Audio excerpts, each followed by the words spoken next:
Hello, and welcome back to Monster Train.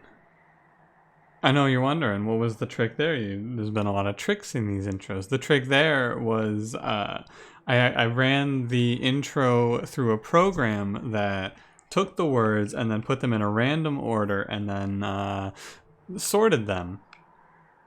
And that all happened instantly, and then I just read them out to you in the normal order.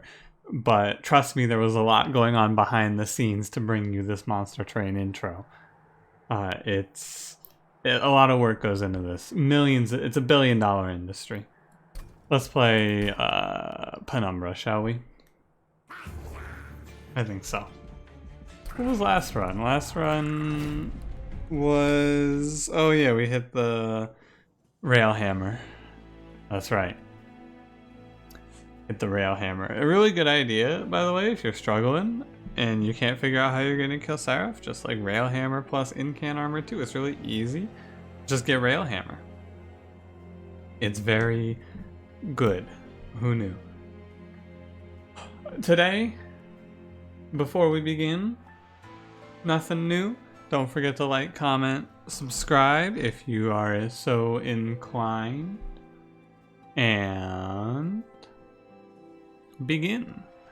Soulsucker Talos, Cursefell Chase Seraph, Space Prism Mollusk Mage, Cave-In, Exile Stygian is our allied clan. Alright. Space Prism is a great starter. As we saw in the last run, Mollusk Mage can be a very good starting card. However, given the circumstance of 0 of our cards do damage, I think Mollusk Mage is going to be a little less useful. And then Cave-In, it's fine.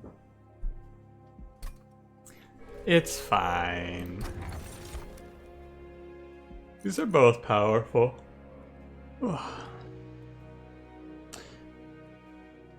these are both powerful. Tethys' Scales is a little less useful immediately, but later on it can be very good. However, I'm just gonna take Chain of Gems. Immediate power, and then we scale up off of it. Glutton got buffed recently. I can probably play Glutton here. With Stygian Exile, I'm pretty sure it's fine. Pretty sure it's fine to play Glutton. I'm just gonna need to pick up something good along the way here. Gonna slam the trial because I want the unit draft. If that was money, I think I would still do it. +4 shouldn't be a problem here. Let me see. What am I gonna tell you? Oh, you know, if you're in the United States, today is Thanksgiving. Hopefully you're having a good and also safe one out there. And thank you for joining me on this day.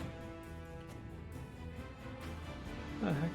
What do I've put myself into a damage shielded position here. This combat always requires more thinking than I want to give it. I think that we go like this. Oh, I'm on Super Ultra still. That's my bad. Last episode ended in a little Super Ultra because of the...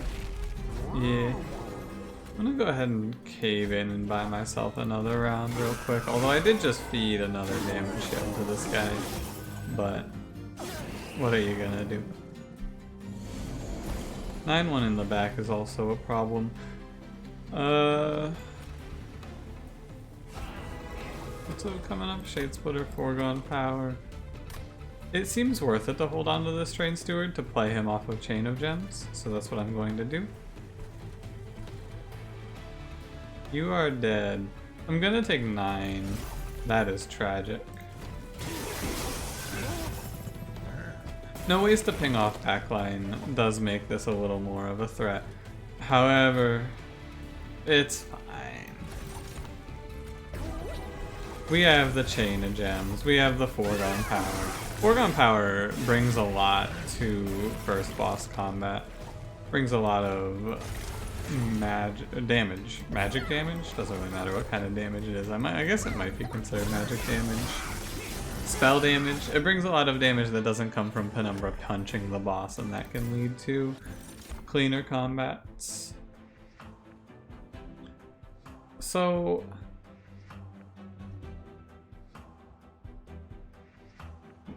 Prismal Dust here seems like it's not particularly useful. We have Fel and Seraph, so I'm not interested. Space Prism number 3 though, I don't think I need. I could take the Perils, because if I take Perils, then if they show Shadow Siege, we can just win off of that. And that doesn't seem bad. It doesn't seem great, mind you, but Perils in itself is not a bad card to have, I guess. I should just skip it. I tend to skip Perils. If there's a Shadow Siege in this unit banner, then you can be angry at me in the comments. I'll understand. So Titan's Gratitude or Flash Freeze here. Titan's Gratitude's okay. It's a lot of... yeah, I'm gonna go Titan's Gratitude here. Although, yeah, so my plan here... Let's take a little look here. I got a Stygian banner. My plan here is, in this unit draft in the Stygian banner, to find a Hot Shark. And then the Flash Freeze will not be as useful. Very simple plan. Cold Kalia is fine. Can't play Nameless Siren into Chase Seraph. Can't play Crucible Warden into Chase Seraph. So I can play Cold Kalia or I can play nothing. And Cold Kalia is fine. She's not my preferred option off of that. And she might end up not being good for this run overall. However, if we don't see the better options, Shark, Icy Siliphyte, she can stay. She's fine. Multi-strike plus 25 damage shield.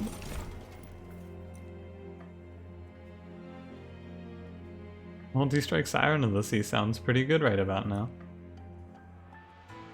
Yeah. That sounds fine. That's Cold Kalia. My god. Oh. Tragic.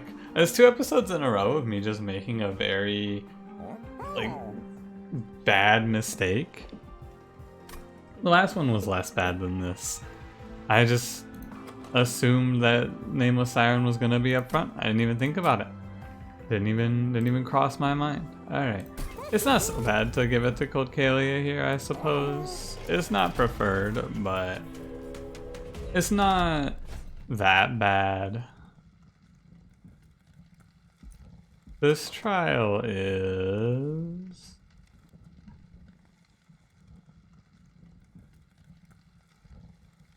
It's bad. I shouldn't take this trial. It's not worth the money to me. I don't think, anyway. For what it's worth here, on the subject of accidentally giving multi-strike to the wrong unit, I think that multi-strike Cold Kalia is better in almost every fight. In every fight except for Seraph, I think it is fine to have the multi-strike in Cold Kalia. But specifically for Seraph, it's going to be a bad get. So, but like for this combat, you know, ultimately it would be better to have it on the Nameless Siren, but I can't. I made a mistake, it happens. We'll move on. I don't think it's the end of the world by any means. I should have played, yeah. Although I guess it doesn't matter. Yeah, it doesn't matter. The blocking there, blocking on Penumbra would make no difference actually. So, why bother? The boss might die on this floor. Yeah. It's a lot of health. Let's expedite the process. Okay. Ultimately, I don't really think that Nameless Siren is going to reach a point where she's going to kill heavies on her own. She's going to... We're going to end up aiming for some spells here to handle it. I would be saying the same thing even if she had multi-strike. The multi-strike would put her in a position where she can get up to like... with the rate that this deck incants, probably like... In the later combats... Probably somewhere around 50 to 60 damage, which you then combo with a spell or with Penumbra to kill. That being said, Antumbra Assault, Morsel Generation, targeted backline kill. Very good. Crystallis, the card we're looking for here. I would like to try out Ice Tornado a little more, I think. I'll go left. We have most of what I would want here. We need Morsel Master, I think, and then we're dead. Oh, look at that. Never am I punished. It's kind of bullshit, but you know what? I won't be angry. Turns out it didn't matter. Hellhorned Awoken or Melting?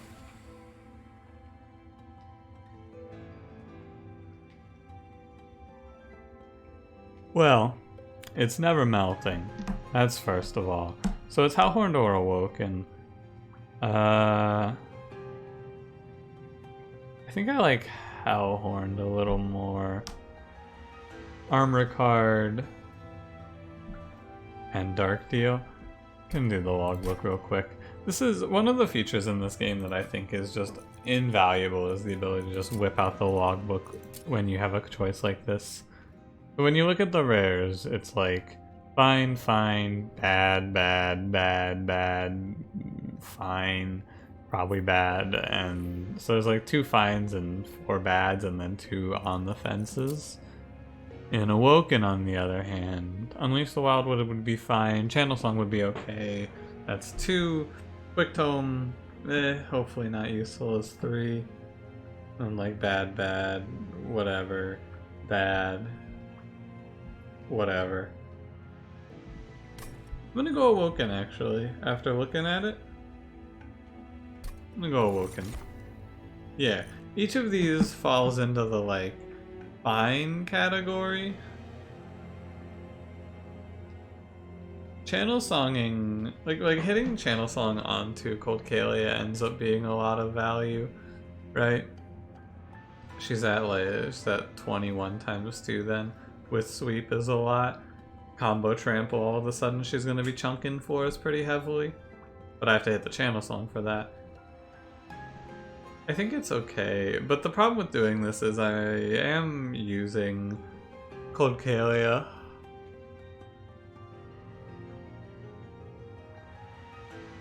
Usually it's fine to do a Channel Song play like this, but the reason that this is troubling to me is because I'm not sure we ever reach a point where we can get Cold Kalia down with Channel Song guaranteed turn 2. And we never reach a point where we can guarantee it on turn 2, which means we might end up letting some backline through. We don't have any extra answers to backline. But the Channel Song is pretty valuable.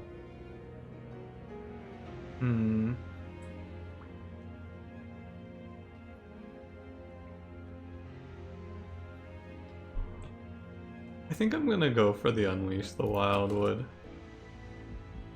Or even the Awoken's Rail Spike. Rail Spike's a little worse because we have 5 Foregon powers in the deck. But if I take Rail Spike, I could lean a little bit more towards energy so I don't get run over by Curse Spell. Which I could get run down by Curse Spell if I'm playing mid-floor, or if I don't draw. I should probably take energy ahead of Curse Spell. So, with all that being said, final answer, I'm gonna take Rail Spike. I'm gonna plan for energy off of this combat because it's Curse Spell, and I'm gonna take Rail Spike because Rail Spike is gonna pair well with energy. Could have also skipped that and gotten a +10 for my Cold Kalia. Worth considering as well.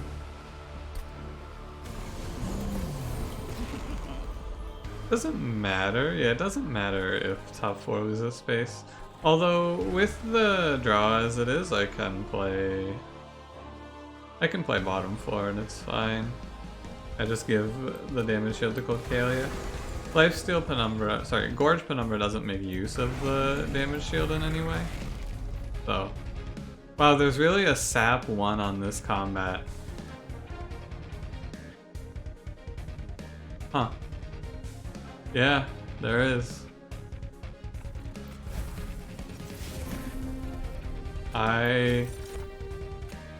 Without a doubt in my mind, I forgot about that sap 1.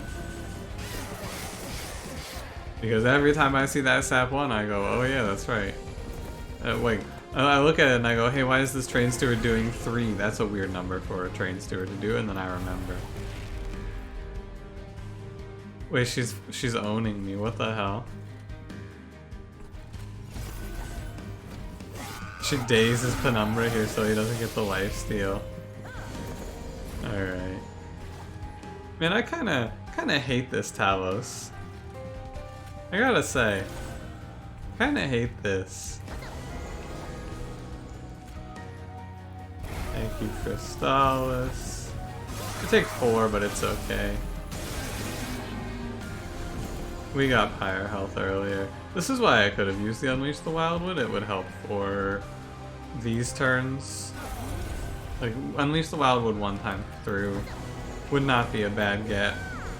Save some health here. However,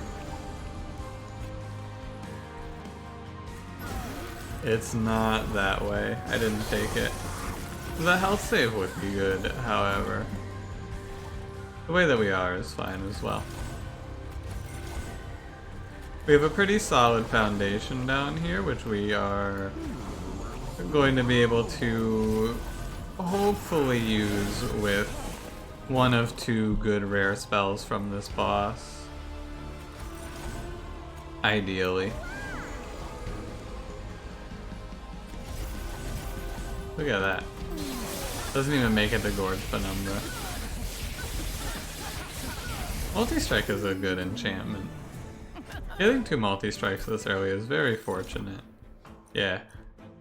Stygian Umbra, I remember when I started playing this game, this was the clan combo that everyone memed on as being the worst. Mind you, this was before Melting Umbra lost its Harvest synergy. Morsels still triggered Harvest when we talked about this. But people would say that Stygian Umbra didn't have much synergy, when now that I'm a little bit more well versed in the video game, Stygian Umbra is really good because you just have cards like Forever Consume show up, where normally your pool of rare cards is a bunch of diluted garbage and then you want good Stygian rares. Umbra mixes in diluted garbage, but also like, hey, here's Forever Consumed in case I didn't hit Ancient Synergy. So I'd take a moment to appreciate that Stygian Umbra is a lot better than I initially had thought back when I was new and bad. This clan combo is good. Any clan combo with Stygian is really good. I'm gonna be taking Ancient Synergy here, by the way. Unsurprisingly so, I'm sure. I would love to take Icy Siliphyte. One thing that I think would be really interesting would be the ability to swap upgrades. I guess the problem with that is you would just buy upgrades and then have them on burner units to hold, but I wonder what that would do for the game. And maybe what I would do for this, if this idea were to be something that I would carry through, you could swap upgrades between units. I would say you couldn't do it on Train Stewards. Like, you couldn't do it from non-banner units, basically, would be my limitation. Because it'd be really cool to just, like, grab Icy Siliphyte and then swap the multi-strike out and destroy Cold Kalia. However, not here. Also, I don't know if I've ever seen this before, but 1, 2, 3 on the costs. How about that? That's gotta be pretty rare considering how many unit draft units are there that cost 3? It's just Lodestone Totem, right? Huh. Cool.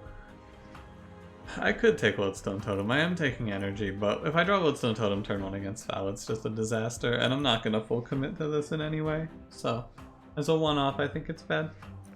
This is a skip for me.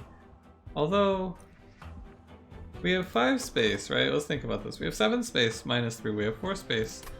No, I can't take Morsel Maker. I was thinking about maybe taking the Morsel Maker for Penumbra, but not here.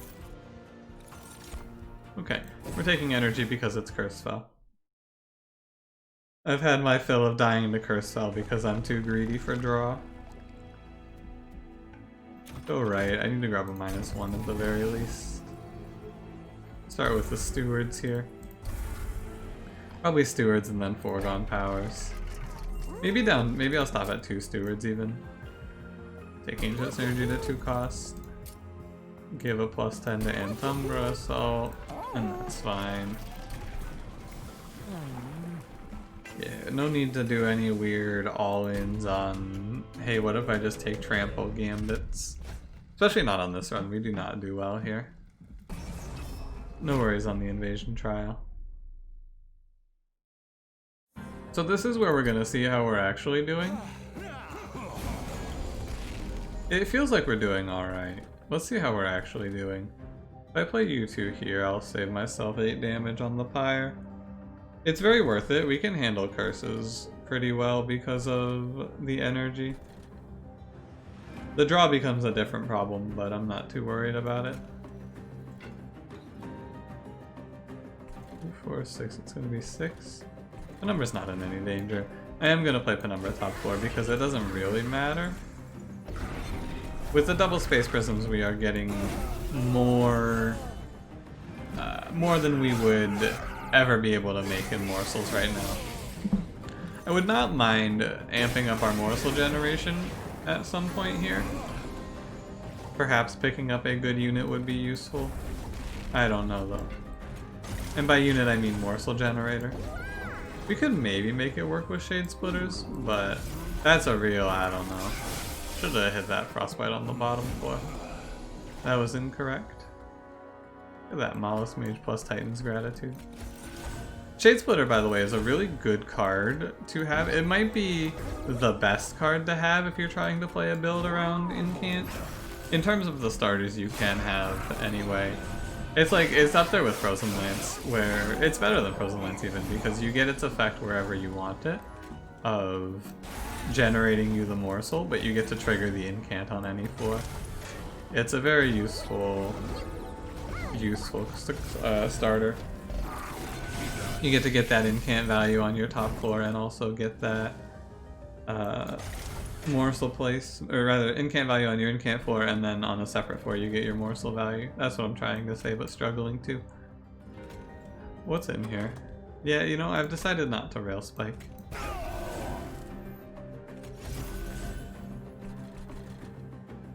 Fine. Our Penumbra is gorging at a rate that is acceptable, I must say. Not feeling too bad about this one. Am I gonna remove the next two removals? Do they go to Train Stewards or do they go to my Foregone Powers? Because this is an interesting question. The Foregone Powers, I think I'd take out 2 Foregone Powers and then 2 more Train Stewards. I'll talk it through a little more when we get to the removals. But that's my preliminary thought for you. Once we get to the choice moment, I will speak further. 6 damage for that trial's pretty good. Yeah. I'm okay without any of these. Although Ember Cache is fine. Ember Cache is fine here. On the turn it's drawn, it's an incant, which is worth, and then in the future we get a much better value than the incant. But still, like, taking it as a card that one time triggers incant with a benefit in the future is good. This is a run where I could try Deep Offering since we have the Fell's Remorse, but I have nothing to synergize with discarding my hand. It is Cycle.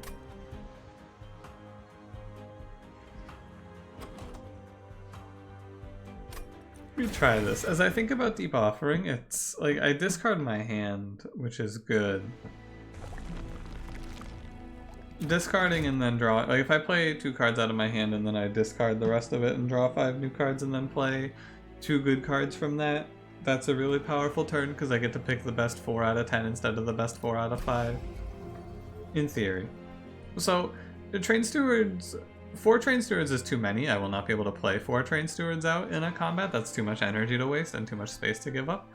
But 2 is a little more reasonable. I can throw 2 on the excess floor, whichever floor we don't set up on, and they can just chill there. Or die off, depending on what the floor is. I don't mind having 2 right now. Foregone Power is another card that is just worse in big numbers. If you draw 3 Foregone Powers together, you're only playing 2 of them. If you draw 2 of them together, you're only playing 1 of them usually. So I'll take it down to 3. Then I'll remove the Train Stewards next time I remove, which may be here. A 3rd multi-strike. Now this is just absurd. I can't give you the multi-strike because you need the +10. Although, it's Chase Seraph, and the backliners only have 3 health.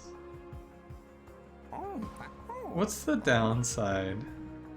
There really isn't one, I guess. Because usually the plus 10 is required because you need it for plus 10 and quick so that she can clear the floor without taking damage, but we're doing it more in a sense of she just has a tank that's scaling as a floor, and that's fine. So I guess applying 9 frostbite per round is fine. Hang on. So if I give you the 10, you do over the course of say she's on mid floor. With the plus 10, she'll do 22 plus 11. She'll do 33 damage total. With this, she'll do 3 plus 9 and then 8. So she'll do 20. So double multi-strike is worse than plus 10 in the situation where I'm thinking about her as how much impact does she have on heavies. She has more impact if I give her the plus 10. With that in mind, maybe I just take it for the bosses. We have Gorge Penumbra. No, I take the plus 10. Yeah. I like giving Mollusk Mage a plus 25 here. I have the money, and he can just slot in on the floor with the other two. I'll purchase the Train Stewards now, if you don't mind. I don't need to roll this shot because I don't want anything from here. So, we're good. Abandoned Stave. Every single time I take energy, I see this goddamn event. I mean, what do I guess I take it. I go up to 6 energy, but that seems bad. Although the Abandoned Stave isn't that bad. I'll do it. 6 energy just means I'm guaranteed to play out my entire hand every turn if I want to. And it also will lead to some big rail spike turns, I guess. Maybe we can do something with that. Plus 6 here is not a good idea. This is not a combat to take lightly to give plus 6 to. Already high base damage of 10, giving a plus 6 is a little ill-advised, one may say. Perhaps. And I miss Frozen Lance on this combat. I guess that Rail Spike for 6. Yeah, I knew it wasn't going to be a great Rail Spike because most of the cards that I care about are already in my hand, but what's done is done. Yeah, okay. I'm just trying to work down the Clip Defender. I can actually wipe this floor with these 2 spells. Second Mollusk Mage is just out. The Mollusk Mage is providing a surprising amount of value on the Titan's Gratitude. Something that I did not think about. It was not an active thought when I chose Titan's Gratitude. More so I just went, I need a spell that does damage, and Titan's Gratitude is here, and it does damage. So, seems like a good match to me. I'm gonna go ahead and Anti-Umbra Assault one of these dudes. But yeah, we're super... So I'm so set on energy that the next 2 removals are gonna go to the Vengeful Shards. The Abandoned Stave is fine just because it's gonna be a plus 2. With these big turns we can also make some fun out of Deep Offering perhaps. But we really don't do anything. This is a classic example. I've talked about this in the past where you want to make sure that your deck is... Well, like, once you play your cards out and your units are all in play, what are you doing? Is a classic question that I like to pose. And on this run, the answer to what are we doing is nothing. I'm gonna go ahead and end this fight. Yeah, we're not doing anything. We're playing those 2 spells, which is maybe enough, admittedly. Could take Excavation Eruption. Seems fine. Although, maybe it's too expensive. I have 6 energy, but is it too expensive in terms of deck position, like slots in the deck? I think it's okay. It's a good enough card. I don't care too much for any of these. Yeah, I'm fine without. Could make your case for Frenzied Swarm there. I don't want it. Going left for the magic shop. I don't care about the removals right now. In case you're wondering. I go faster now than I once did, but I still do my best to at least talk through some decisions that may be questionable. Permafrost is not so good with 3 foregone powers and a Titan's Gratitude. I'd rather just not put myself in that position. Huh.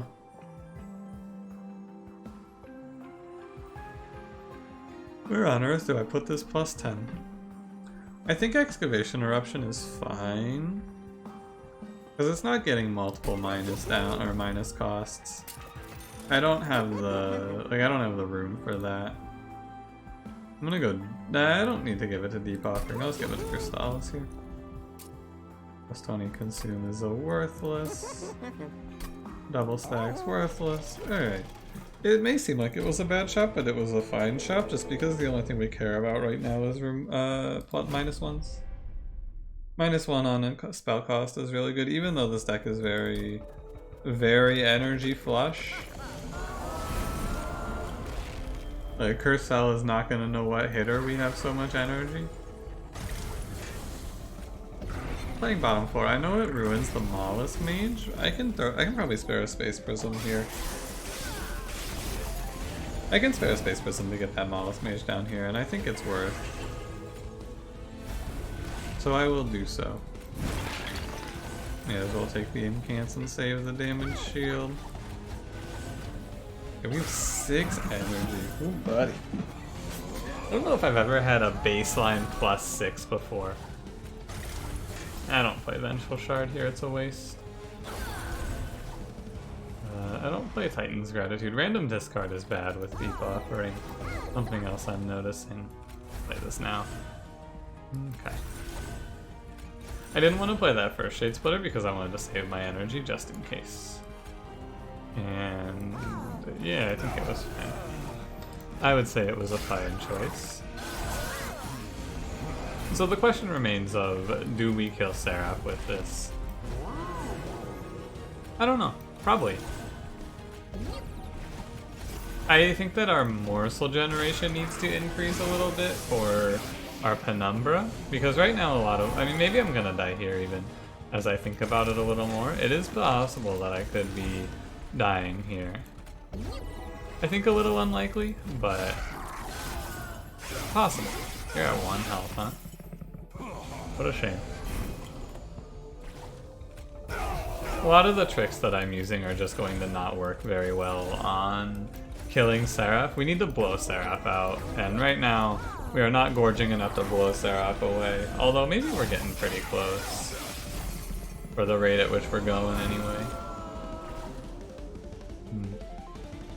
I don't want to take this damage. I don't think I can avoid it. I mean, I know I have Cave in here. Can I play Cave in here? I can, and then that'll save me the damage, but is it a big mistake? No, I think it's okay. I think I missed an incant there, by the way. Yeah, I think it's fine. Let's put the Mollusk Mage up here in preparation. I need to get better about just sending the Mollusk Mages away. Is it fine? Oh yeah, it's gonna be a big turn here.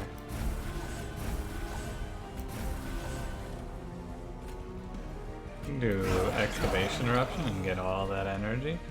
So I draw all of these cards, basically. Play Crystallis on her. I can't play Titan's Gratitude, unfortunately, so I'll just draw 11. Interesting that the Excavation Eruption is unplayable still. But fine. I think we have Fel in our grasp here. 57, 52. Not bad. Yeah, we have Fel for sure. Absolutely no fear. Okay. Given the circumstances, I just need a morsel card now. Furnace Tap is not a morsel card, but it helps. Yeah.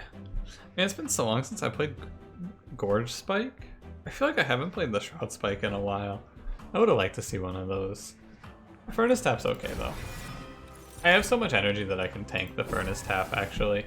With Furnace Tap, I will leave in the curses. Trinkets might be the way to go. If I could get double Gorge here. Yeah, I'm gonna go right. I have the money to roll for a trinket. I'll remove Foregone Power and this Mollusk Mage because it's really hard to find a space for him. Check this first. No, this was a mistake. I should not have checked this first. Abandoned Antumbra is fine though. So the reason that I should not have checked this first is because I wanted to roll here.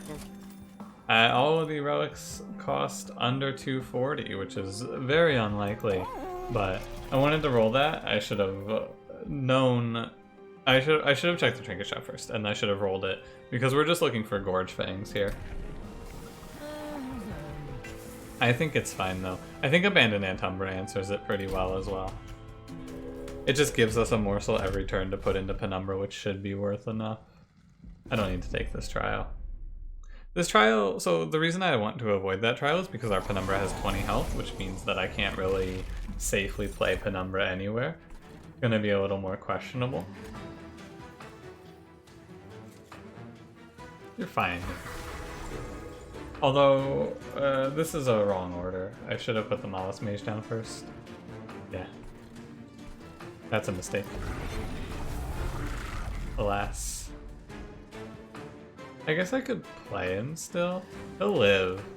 And since I'm gonna play Deep Offering, I can maybe pull... No. Worth a shot though. It's fine.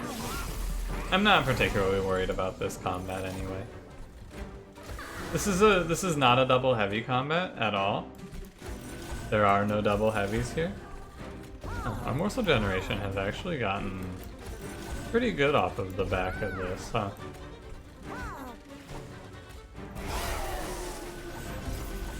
Okay. If I can sustain 3 morsels per round, that's winning. I did miss the collector and I probably could have gotten it, but alas. Not meant to be today. I'll just ping this off. That should save you. Yeah. Save the damage shield, I guess it's worth. And yeah, I have enough energy to just blow Furnace Tap as soon as I see it. Other big thing about having Quick, I guess, is with a Quick, instead of a multi-strike here, she would be killing the front line so that Siren can hit the back line. A minor thing, but worth mentioning at the very least. It is a downside. Yeah, having this 4 die off doesn't feel that bad to me, just because it doesn't matter against the boss, and we have this Penumbra up here. Now, mind you, this Penumbra will not solo Seraph right now, as is. We will have the 2 more rounds to prepare. We'll see how the preparations look. What do you need to kill Seraph? Assuming not quite. Assume like 3,500 on Seraph, right? What do you need to kill Seraph? It's like 3,500. It's really hard to say on Penumbra. I don't feel like actually trying to do this math as I think about it here. It seems very difficult. Suffice it to say, we're probably okay if I focus myself on the Penumbra. Yeah, look at that Penumbra. It's 278, 134, and it's a ×2. I'll just do an analysis when I get to the end of this combat. Would this Penumbra have killed Seraph? That wasn't worth it, by the way, but I just felt like it. 323 ×2 is a 600 damage per round. This is now a 5-round kill, basically. So, yeah. At this point, if we get to this point, I think that we will kill Seraph for sure. That's a lot. Like, that is very much a lot. None of these are morsel cards. I could add even more energy gain to this, but I think I will not. And I'll skip that. Okay. Alright. I do kind of want to get removals, but I think it's better to go left here. One thing that I have to keep in mind is this is Chase Seraph, so I can take a bunch of Ember Drain. We do have 6 energy to combat this, so it's not something to be too concerned about, I suppose.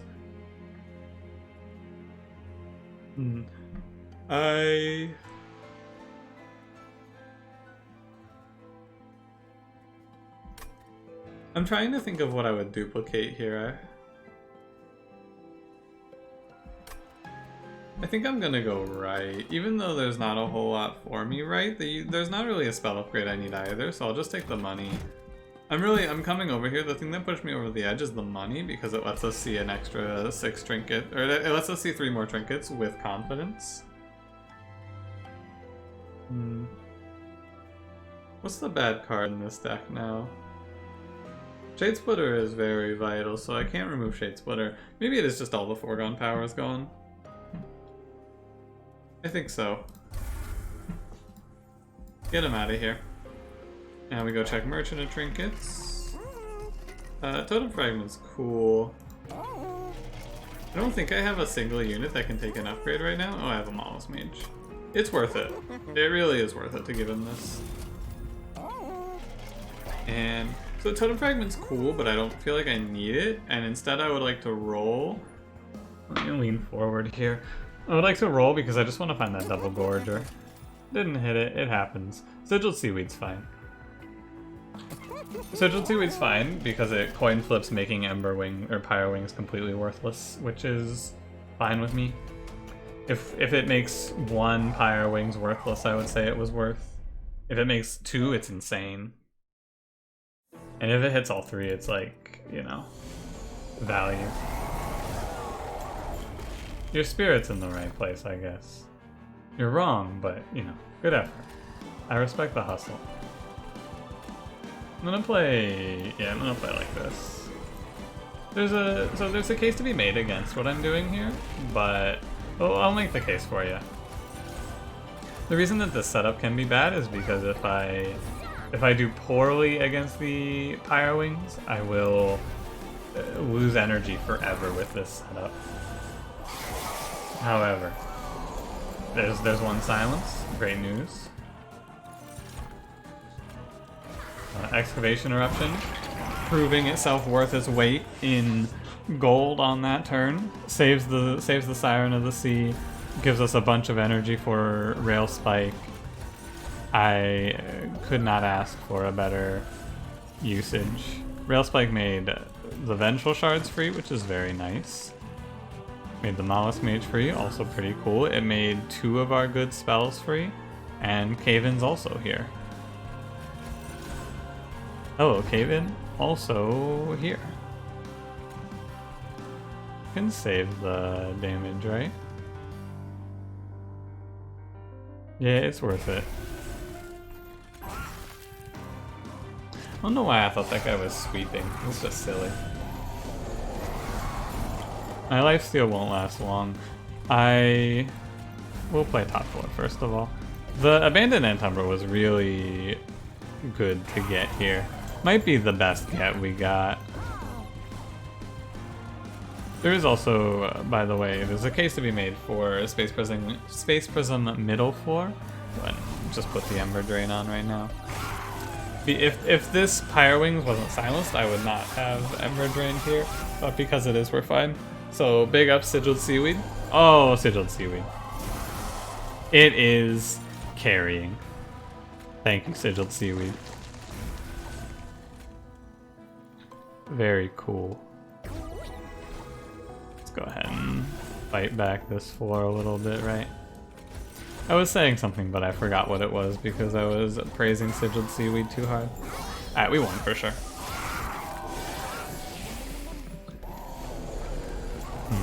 Just win your coin flips. Sigiled Seaweed is the card, or rather it's the relic, but you get the idea. You get the meaning of what I was trying to say there. Either way. It's the reason that you can't, like, just as a sweeping change, make all of the 50-50 relics act as though I drew Cave-In off of that? Huh. I guess good to know that you can draw cards you discard off of that. One day I might make an infinite out of it, but I hope not. I mean, I may as well. What was I saying? God, I got distracted twice. Now I've just actually lost whatever I was saying. It's too late for this shit. I'm going to... oh my god, it's actually insane. Massive praise, Sigiled Seaweed. Bless up. Can just kill this whole floor. Man, I love playing Stygian. I wonder what I was saying. I'm sure it wasn't important. We wait 100%. 319. I said that this was about where he would need to be for me to feel like we were gonna win, and we're gonna exceed my expectations. Is what it appears here is to be the case. The Siren was not. She did not become immortal, but she did hang in there long enough. Mollusk Mage also had a pretty big contribution to this run, I gotta say. Very impressed with Mollusk Mage. I don't have to do that anymore, my Siren's dead. But no, I'm very impressed with Mollusk Mage here. I've been impressed by Mollusk Mage more and more lately, I'm noticing. He's really doing some good stuff for us. This has to kill Seraph. If it doesn't, I will eat my own shoe. Live on air. I wouldn't actually do that, but I'm very confident, you see. But sometimes people are very confident and then they lose. This is not one of those times. However, those times do exist. I'm gonna press enter instead of playing those cards because I want to go to bed. Boom. Get out of here, Seraph. I had 6 energy on this run. That was the really interesting thing here, and I'm very glad that I took it. This was kind of a happy accident. I didn't think far ahead, but having 6 energy going into Curse Fell was very nice. It guaranteed no curse problems, and if you just have enough energy, you can overpower most of the Ember Drain effects. Obviously, if you're spamming Ember Drain, you're not going to be able to overpower it, but if you're just playing like 1 or 2 Furnace taps, hey, maybe you could just have 6 energy for that. That seems fine. Alright. Thank you for watching. If you enjoyed, don't forget to leave me a like. Subscribe if you want to see more, and I will see you in the next one. Have a good one.